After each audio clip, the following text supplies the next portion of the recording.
Welcome to the second module of the freeze mode. In this module, we're going to be talking about feelings and emotions. You may be aware of them, maybe you're not aware of them. Nervous system is a very intelligent system, and the more layers you're going to become aware of your inner experience, the better. So we are all emotionally suppressed. So we are trained, conditioned to ignore our emotions, and this is part of the issues. Emotions are very important signals. They're physiological, so there's biochemistry around each emotion, each feeling. Feelings and emotions are signals. This is information from the body. And behind every emotion there's a need, starting with aggression, need to protect yourself, etc. So this is a vast realm, actually, emotional realm. So I'm going to be talking in a descriptive way. So this is an invitation for you, an opportunity for you to really observe yourself, look at yourself from a neutral perspective. Emotions are not good or bad, they're informations and signals.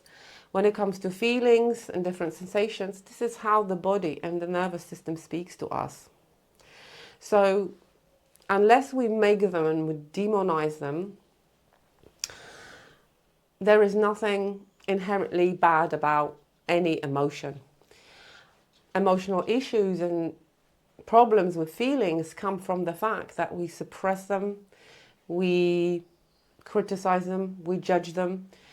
Depending on the system you grew up in or culture, certain emotions are not allowed to be expressed. So there's a lot of emotional conditioning, which is a huge mistake because your body is a feeler. This is, it takes the information from the moment you were born. It goes by feeling. How do you feel? Hot, cold, wet, hungry, etc. So these are all information that we should be able to process and recognize. So emotional intelligence is inherently in you, right? Your consciousness is very emotionally intelligent. So a lot of problems and issues that we run into in life come from the fact that we suppress our emotions, we can't recognize them, we don't know what to do with them and how to express them, unless obviously they're positive and acceptable. One thing to remember about feelings and emotions is that you can suppress them all you want or all you wish. And some people express that as, I'm not an emotional person, but they don't go anywhere. They get suppressed. And when you suppress things for too long, you either get depression or an explosion. Think about it, right? When you don't express your emotion, you can control it until you can't. An example will be when you drink. Something happens and literally there's an explosion and things take over. So these are the examples of emotional suppression. But when it comes to freeze mode, and this particular expression of the sympathetic identity, sympathetic mode of the nervous system stress response, we are going to start with fear, okay? And again, you may not be aware of that, but once your amygdala is activated, it's called the fear center. So fear has biochemistry, adrenaline, cortisol.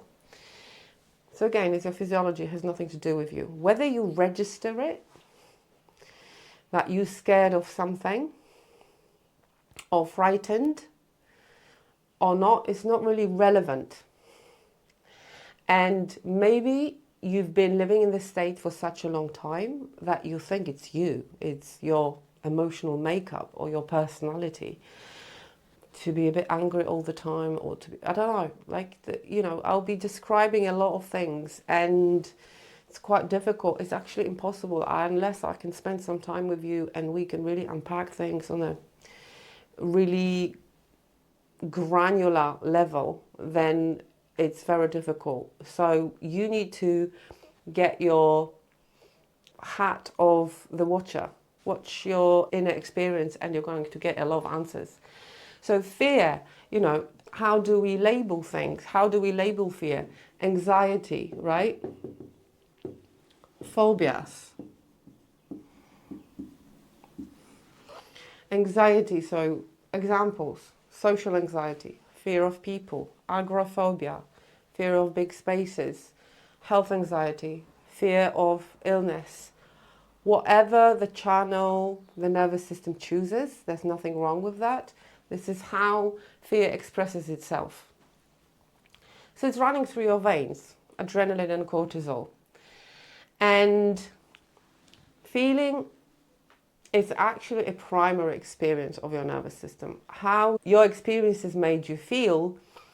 And, for the sake of this program, I'm going to use expression like negative and positive emotion, but you need to work out for yourself what these means for you, because this is how we normally in the society or in sort of general discourse, this is how we think about things, right? So how do we feel? We suppress it, we mask it, we disconnect from our body. You can have a lot of different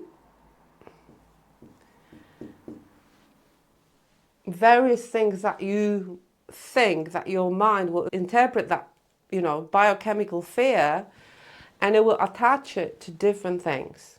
When it comes to ADHD and freeze mode, I want to really get into the nitty-gritty here, because most of the time it's not the fear of failure. Because people think they're not doing something because they're afraid of failing. But most of the time, especially in the freeze mode, is fear of success. What would it mean for you to actually start closing the tasks, to actually start moving forward? Because you need to think about, emotions are energy. Emotion is energy in motion.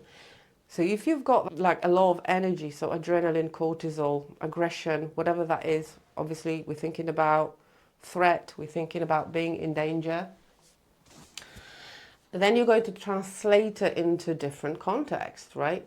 Fear of confrontation, fear of success, confrontation. What is success? It's closing the loop, it's moving forward, right? So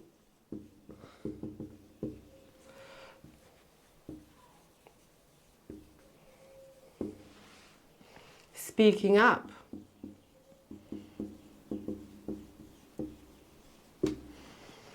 Freeze, it's all about energy being trapped in the body, because, it's very uncomfortable for your nervous system, for your body to be holding on, to be containing all this stress and that energy.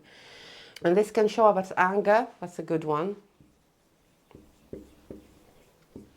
And it becomes very uncomfortable. And it becomes difficult. So what you do, you disassociate. You numb things. Again, as a sort of coping mechanism, right?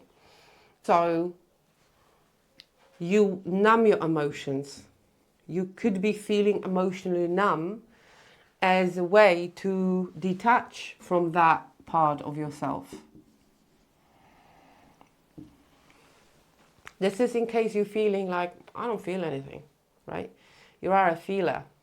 Humans are feelers. We think we're talkers or human havings, right? No, we're human beings, and the being comes with the emotional layer. When it comes to freeze mode, what else is there? Frustration. You are probably incredibly creative. You probably have a lot of ideas, and you think, you have a sense that you have it in yourself. You don't know how to move forward, right? It's incredibly, as I keep on saying, it's unexpressed creativity, unexpressed authentic self, unexpressed purpose. You have been put in a box. You're a living organic creature, and you've been put in a box, and you've been told to sit at work or at school for 6 or 7 hours and be moveless and be, just not interacting with life in the way you are designed to, right? So sort of lack of, if you think about it, that frustration comes from lack of interaction. That's why a lot of people, ADHD people, is not that they can't focus. They find a lot of things boring. If you can't really get busy in your mind with things in a very multifaceted way, you limiting yourself, right? So think about consciousness as just having all those ceilings and shut doors around yourself. And that may come up, that can manifest itself as being passive aggressive. So if aggression cannot be expressed to the outside, then you become passive aggressive. This is in the line of what I said before, that unexpressed emotion doesn't go anywhere, it stays in your system. And you just become edgy, frustrated, aggressive passively if you can't do it openly. So you already have emotional intelligence, you already have ability to observe yourself and to recognize your emotions, but it's a trapped energy issue, right? You haven't been able to process that, and your system has spikes of being motivated, involved, but then you crash, right? You freeze, you go into like, I don't know what I'm doing. You start a lot of things, you finish none, you busy being busy, etc. So this is all very frustrated system that cannot close the loop. And think about your own experience. How does it manifest in you? So this is a question, this is an open question for you. By when do you feel emotional? Do you feel uncomfortable around things that are emotional? Do you feel triggered? What triggers you, right? So you are an open system. And all those feelings you're trying to suppress, you're trying to perform, you're trying to mask. And masking and performance is very tiring, it's overwhelming. In the moments of when you have a sense of feelings and emotions coming to the surface, what do? You probably freeze, right? Because it's like, again, you don't know how to connect. It's a state of disconnection. Sympathetic response, it's all about the disconnection from different layers of yourself and from the depth that you are holding. The thing about freeze mode and any other expression is that when you try not to feel the frustration, anger, sadness, it could be that you are disassociated or whatever. If you try not to feel the difficult, so-called difficult emotions or negative emotions, you also can't feel the positive emotion, the love, the inspiration, so the good energy, right? So we're talking about lower vibrational emotion, anger, frustration, grief, sadness, whatever that is for you. Maybe there is some shame, maybe you haven't done work on yourself and maybe you didn't have a context to do that, or an environment in which you can do that, but it's all related, all connected. Everything is connected with everything in consciousness. So you might be feeling uncomfortable, you might be feeling numb.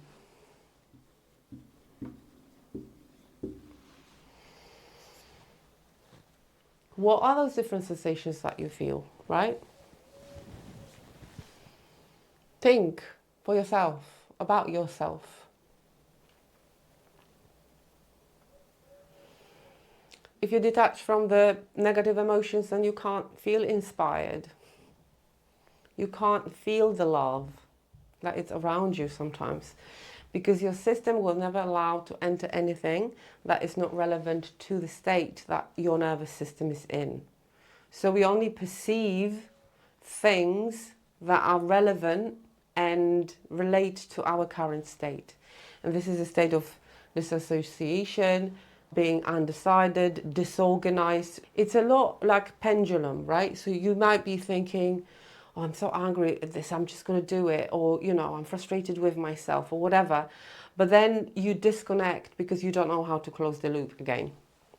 So you might be desiring, wanting things, but you don't know how to do them because it's a state of stuckness in between. Freeze is in between.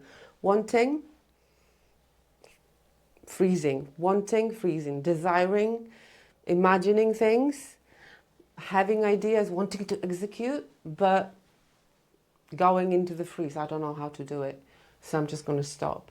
You're busy being busy. There's a lot of activity in every system, but for some reason you have not learned, you haven't been shown, you've been criticized for that, you've been labeled, you've been judged. So a lot of very natural tendencies of humans have been pathologized, and we have been told that actually this is a pathology, a disease or whatever, and this is where your heart is shut. So you can't really listen to yourself because you've been coping. A lot of these things that we do are coping mechanisms, right? Adaptations. And once you pull apart every state, or the state, your predominant state, you understand that it needs a completely different approach. Because if you feel angry, for example, it can take you only this far because you're going to have a slight burnout. So you may get things done. Sometimes people are like, yeah, I got, so fed up with my own shit, that blah, blah. But if that's your normal tendency, that's your sort of pattern of behaving, and that's your nervous system pattern of going into that state, it's not sustainable. So you need a completely different approach. You need a completely different attitude. Nervous system is listening at all time. Your body is listening. So you may be forcing yourself. You may be trying to, organize yourself, sign up for another subscription or a coach or something. But unless you do a systemic work with your nervous system and work with it, not against it, nothing is going to change permanently. You're going to be circling back to the same thing because it is looping, right? And it's like a spiral. You're going up and down, up and down, up and down, and you are locked in, right? So this is everything about emotions. Maybe I haven't covered something because remember, consciousness is very complex. You're a very complex human being. You've got a lot of layers and a lot of expressions. Depends where you are, who you are, where you're going, and what your goals are. It's a creative space. Consciousness creates. I invite you to be curious about this. Spend some time thinking about this. How do you actually connect with your emotions? Do you suppress them? Are you holding shame about having ADHD? Do you believe in the stigma? Do you believe in the label? How do you frame it for yourself? These are all very important, right? Because, some people, they find diagnosis very liberating and some people very limiting. So it's a very unique experience. I encourage you to get curious about yourself and spend some time thinking about and investigating it and studying yourself. I'll see you in the third module. See you then.